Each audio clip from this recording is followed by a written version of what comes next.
آپ نے الطاف حسین کو تو دھکیل دیا، اسے برا بنا دیا، لیکن اس کے فلسفے پر آپ آج بھی عمل پیرا ہیں۔ اس نے تقسیم کی سیاست کی، اس نے 30 سال قتل و غارت کرائی کراچی میں۔ آج اب خود پریس کانفرنسز میں گالیاں بک رہے ہیں اس کو، خود آپ کہہ رہے ہیں کہ نوجوان نسل کو تباہ کر دیا اس نے، لیکن نفرت کی سیاست اور فلسفہ الطاف سے آپ آج بھی الگ نہیں ہوئے۔ آپ اسی آنکھ سے دیکھ رہے ہیں کہ جی کراچی، او بھائی کراچی سندھ کا ایک شہر ہے، کراچی سندھ کا ایک شہر ہے۔ آپ کہیں کہ سندھ وفاق کو 65% دیتا ہے، آپ آئیں ہمارے ساتھ مل کے جو سندھ کے حقوق ہیں وہ وفاق سے مانگے۔ آپ آئیں ہمارے ساتھ مل کر جدوجہد کریں کہ جو وفاق سندھ کے ساتھ سوتیلی ماں والا سلوک کرتا ہے تو آپ بھی سندھ میں رہتے ہیں، میں بھی سندھ میں رہتا ہوں، آئیں ہم مل کے سندھ کی جنگ لڑیں۔ نہیں، آپ یہ کبھی نہیں کریں گے۔ اور آپ کہتے ہیں صوبائی حکومت، یہ پہلی بار ہے کہ آپ ہمارے ساتھ شامل نہیں ہیں۔ آپ تو ہر بار ہمارے ساتھ حکومت میں شامل رہے ہیں، صوبائی میں ہر بار۔ اگر ہم پہ کوئی ذمہ داری آتی ہے تو وہ آپ پر بھی برابر آتی ہے۔ اب آپ کو سر میں وہ دلچسپ بات بتاؤں گا جو اس ایوان کے لیے بھی شاید نہیں ہوگی۔ یہ گل پلازا 1 منزل عمارت تھی، 1 منزل۔ اس وقت ہمارا میئر بھی نہیں تھا اور سندھ بلڈنگ کنٹرول اتھارٹی بھی نہیں تھی۔ الطاف حسین کا گن مین گارڈ، ہسٹری بتا رہا ہوں آپ کو ایوان میں، گوگا، اس کا نام تھا شعیب گوگا، وہ ٹی وی پر بھی آ کر انٹرویو دے چکا ہے۔ یہ 1 منزلہ عمارت کو جبرن اس نے 2 منزلہ، پھر 3 منزلہ، پھر 4 منزلہ، پھر بیسمنٹ ختم کر کے گوڈاؤن بنائے، ایک دکان کو 2 میں تقسیم کیا، چھوٹی چھوٹی دکانیں بنائیں، چلنے کا راستہ نہیں۔ یہ سب اس دور میں ہوا جب ہم نہ میئر تھے نہ ہم سندھ گورنمنٹ میں تھے، سب کچھ کسی اور کے حوالے تھا۔ 100 آدمی روزانہ اشارے پہ قتل ہو جاتا تھا، شام کو پوچھا جاتا تھا اسکور کتنا ہوا ہے۔ یہ اس وقت بنا ہے۔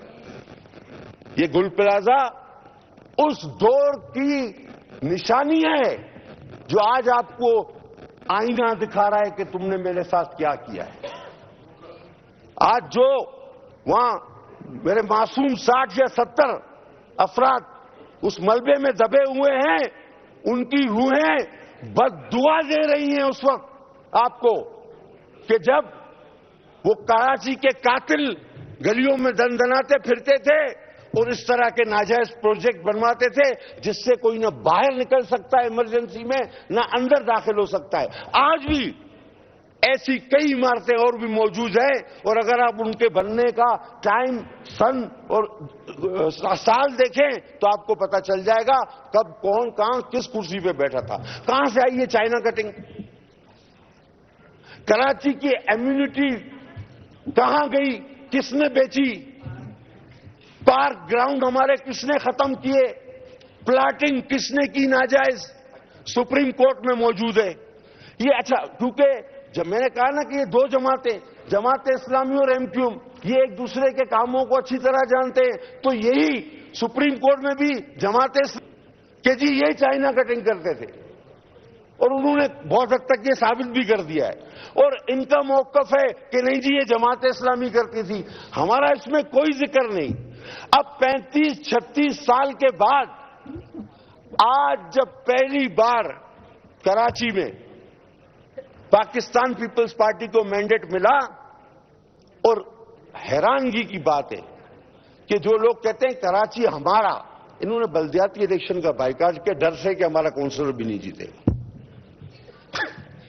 یہ خوف کا عالم تھا۔ ہم نے منتیں کی خوف کا عالم تھا. ہم نے منتیں کی کہ بلدیات کے الیکشن میں حصہ لو, حالانکہ ہمارے آپ خلاف ہو, لیکن خدا کے واسطے آؤ. میں نام نہیں لینا چاہتا, ہمیں میٹنگ میں اس شخص نے کہا بھائی ہمیں بخش دو, الیکشن یا تو پوسٹ پون کر دو یا خدا کے واسطے ہمیں الیکشن میں مت لے آؤ. ہماری پوزیشن ایسی ہو گئی ہم ایک کونسلر نہیں جیت سکتے. زیادہ بات ہوگی تو پھر میں نام بھی دے لوں گا, سب کچھ بتا دوں گا. تو جو الیکشن کا بائیکاٹ کرے, اس میں حصہ نہ لے اور پیپلز پارٹی کو مینڈیٹ ملے, تو 35-36 سالہ پرانے یہ گوشت نوچنے والے گدھ کہیں کہ بھائی اب تو یہ بھی ختم کرو 18ویں ترم, اب تو یہ بھی ظلم ہو گیا, اب تو وہ بھی ظلم ہو گیا, اور اب تو سب کچھ آپ ٹھیک کر کے دو, اور آپ نے تو یہ. وہ خدا کے بندو, وہ خواجہ صاحب صحیح کہتے, کوئی شرم ہوتی, کوئی حیا ہوتی. سلیبس میں بھی خواجہ صاحب کو آگے آپ دیکھیں کہ آپ نے, اچھا آپ کو اتنے قوانین منظور کرانے تھے, آپ ہر حکومت میں رہے, آپ کے اپنے لیڈر کی پریس کانفرنس ہے جس میں وہ الطاف حسین کو گالیاں بک رہے ہیں. وہ کیا کہہ رہے ہیں سن تو لیں, کہ جب آپ حکومتوں سے بارگننگ کی پوزیشن میں ہوتے تھے, جب آپ اس پوزیشن میں ہوتے تھے کہ جس طرف جائیں اس کی حکومت بنے, آپ نے کیوں یہ قوانین پاس نہیں کرائے؟ اس نے خود اس بات کا اقرار کیا کہ ہم کھانے کمانے اور لوٹنے میں لگے ہوئے تھے. ہم نے مہاجر قوم کو 100 سال پیچھے دھکیلا, خود آپ نے اعتراف کیا ہے. میں کوئی بات خود سے نہیں کر رہا, میں ایک پریس کانفرنس اٹھا کے آپ کو دکھا رہا ہوں آئینے کی طرح.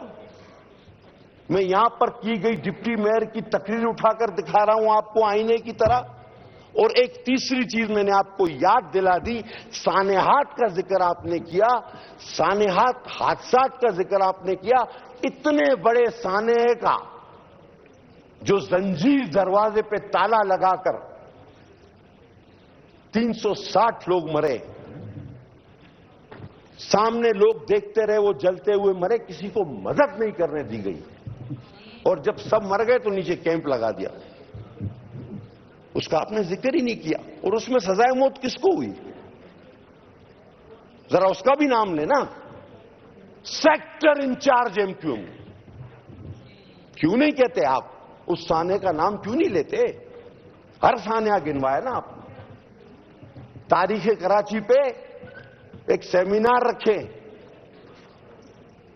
وہ ہماری بچی بشرا جو حادثے کا شکار ہوئی, اس سے لے کے آج تک کہ کراچی میں کس کا کیا رول رہا ہے. اور میں یہ بھی بتا دوں کہ اب کراچی آپ کے ہاتھ میں نہیں, اب آپ کراچی کے دعوے دار نہ بنے. الحمدللہ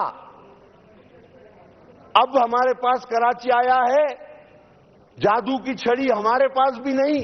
میں نے گل پلازا کا بھی بتایا کس نے کب اور کیسے بنایا, اور اس طرح کی دوسری عمارتیں, اس میں بھی یہ حادثات ہونے کے پورے چانس ہے. ہمدردی ہے ہمیں ان لوگوں کے ساتھ, ہم انہیں کمپنسیٹ بھی ہم کریں گے. غلطی آپ کی ہے, بلڈنگ آپ نے بنائی, اب کہتے فائر. آپ کو پتہ ہے سر, KMC کے فائر اسٹیشن کے عملوں میں سے 200 سے زائد ٹارگٹ کلر پکڑے, جو تنخواہ فائر ٹینڈر کی لیتے تھے لیکن کرتے تھے ٹارگٹ کلنگ.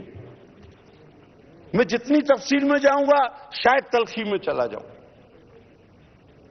میں اور محکموں کی بات نہیں کرتا, میں کہتا ہوں کہ دیکھیں آپ اور ہم ایک جگہ رہتے ہیں, ہماری گلیاں, ہماری سڑکیں, ہمارے مسائل سانجھے. آپ کہتے ہیں کراچی میں گٹر میں بچہ گر گیا, انتہائی افسوس کی بات ہے, بہت افسوس کی بات ہے. آپ مجھے یہ بتائیں کہ وہ کس ٹاؤن اور کس UC میں گرا.